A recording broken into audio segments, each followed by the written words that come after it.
Assalamualaikum warahmatullahi wabarakatuh. Nama saya Saiful Rafiq, NIM 2004 01010172.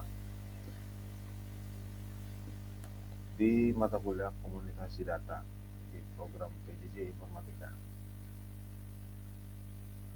Di sini akan menjelaskan tentang ujian tengah semester. Soal nomor 1, jelaskan model komunikasi data sederhana pada diagram di bawah ini. 1. Source menghasilkan data yang akan dikirim berupa digital bit stream yang awalnya dari teks.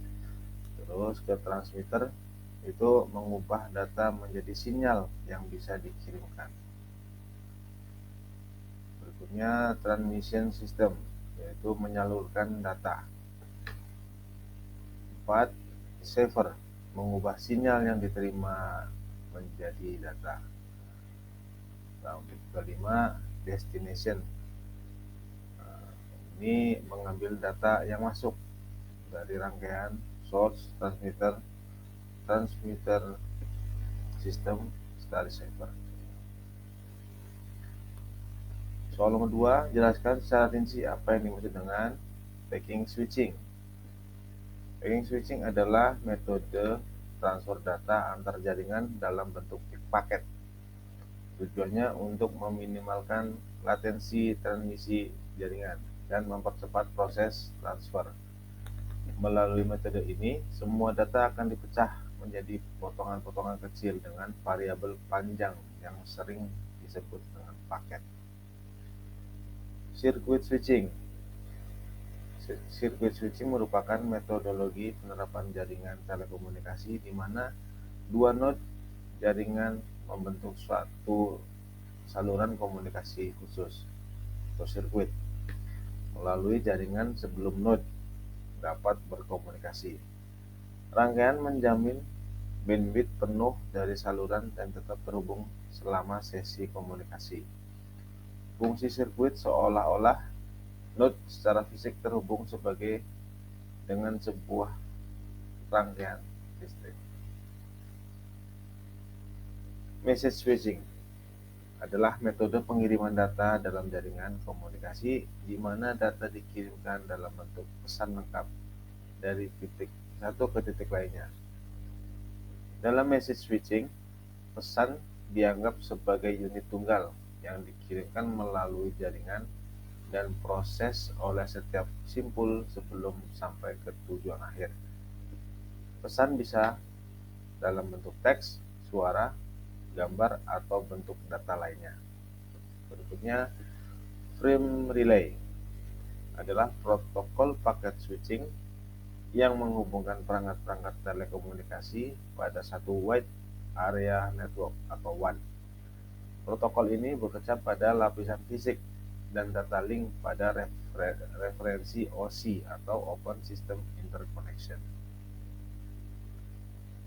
Berikutnya, Asynchronous Transfer Mode atau ATM adalah sistem teknologi yang dikembangkan untuk jaringan area lokal dan luas atau LAN dan WAN dan dirancang untuk menangani data serta lalu lintas video dan suara secara real time, semuanya dalam waktu bersamaan. Arsitektur sistem memanfaatkan saklar yang mengatur sirkuit logik di kedua ujung aliran data, yang memastikan kualitas layanan yang belum pernah terjadi sebelumnya, QoS atau Quality of Service. Soal nomor 3, jelaskan teknik-teknik modulasi dalam komunikasi data. 1. Amplitude Shift Keying (ASK) merupakan metode pemodulasian berbasis amplitudo yang merepresentasikan kode bit sebagai gelombang amplitudo tertentu. Metode yang dilakukan yaitu dengan menjaga suatu gelombang agar berada pada frekuensi yang konstan, tetapi memiliki amplitudo yang bervariasi guna mewakili data yang akan dikirimkan. Amplitudo tersebut harus terjaga minimal sampai dengan satu siklus gelombang terpenuhi sehingga dapat diterjemahkan dengan benar oleh penerima. Dan berikutnya, frekuensi shift keying adalah modulasi yang menyatakan sinyal digital satu sebagai suatu nilai tegangan dengan frekuensi tertentu. Misal F1 yaitu 1200 Hz, sementara sinyal dengan 0 dinyatakan sebagai suatu nilai tegangan dengan frekuensi tertentu yang berbeda. Misalnya F2 sama dengan 2200 Hz. Berikutnya passive keying, PSK, adalah teknik modulasi digital di mana fase sinyal pembawa diubah dengan memvariasikan input sinus dan kosinus pada waktu tertentu. Teknik ini banyak digunakan untuk LAN, nirkabel, biometrik, operasi tanpa kontak, bersama dengan komunikasi RFID dan Bluetooth.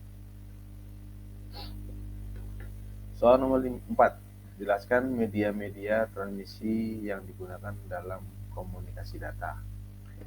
Media transmisi data dibagi menjadi dua, yaitu media transmisi berkabel, guide transmission media, dan media transmisi nirkabel, unguided transmission media.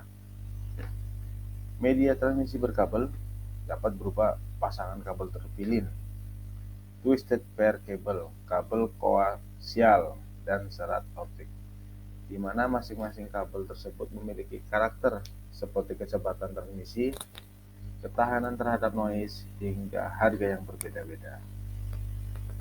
Pasangan di sini ada, kita jelaskan. Pasangan kabel terpilin merupakan sebuah kabel dengan dua konduktor yang digabungkan untuk mengurangi atau menghilangkan gangguan medan listrik maupun medan magnet dari luar.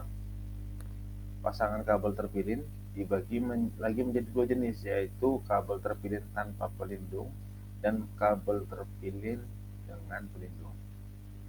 Berikutnya kabel koaksial merupakan sebuah kabel yang tersusun oleh dua buah konduktor dan isolator. Konduktor pertama terbuat dari tembaga, berada di bagian inti serta dilapisi oleh struktur isolator. Sedangkan konduktor kedua melingkar di luar isolator tersebut, tepat di bawah lapisan selubung luarnya. Berikutnya serat optik merupakan sebuah serat lentur dan transparan yang terbuat dari gelas silika dan dilapisi pelindung luar. Sinyal listrik dikonversi menjadi gelombang cahaya untuk mentransmisikan informasi. Kabel serat optik memiliki kemampuan mentransmisikan sinyal dengan jarak yang lebih jauh dibandingkan kabel koaksial maupun kabel terpilin. Media transmisi nirkabel merupakan suatu media transmisi data tanpa menggunakan kabel, namun menggunakan gelombang elektromagnetik sebagai media transmisi data. Media transmisi nirkabel dapat berupa gelombang radio, gelombang mikro, dan gelombang inframerah. 1. Gelombang radio merupakan gelombang elektromagnetik yang memiliki rentang frekuensi sekitar 0,1 MHz hingga 1000 GHz dan rentang panjang gelombang sekitar 0,3 meter hingga 600 meter.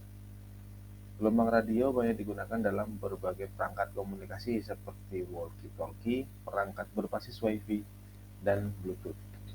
Selain itu, gelombang radio digunakan untuk sistem kendali jarak jauh yang ada dalam mobil atau pesawat mainan, remote control.